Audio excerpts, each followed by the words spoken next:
Heat problems. Your biggest enemy in growing is heat, without a doubt. So you've got to get rid of that heat. People used to think running at 30 to 35 Celsius was the way to go, but not. Definitely not. I'd say about 24, 25 Celsius is optimum for me. Now, a good way of getting rid of heat, if you're in a tight area like a tent or a loft, something that's really, really confined, is air-cooled lights. Now, the ones that are shown here are the cool tubes. Now we do the other ones like the Aero Wings, which were slightly bigger and give a bit more of a spread.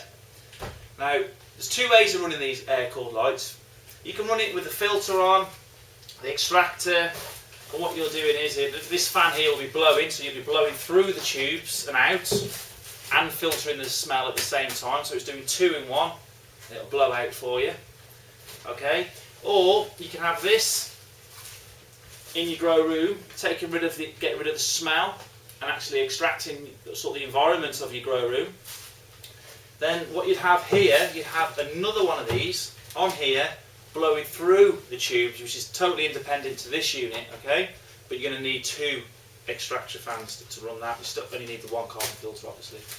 Now, the way I tend to run it this way. I'll have the carbon filter, I'll have the fan here blowing out, taking the heat through the 2 tubes, or 1 tube, or I think we can go up to about 3 tubes with an L1 5-inch fan to get rid of the heat.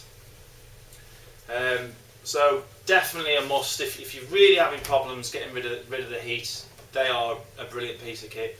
Now, an added bonus you can put onto there as well if you're still struggling, have one of these as an intake.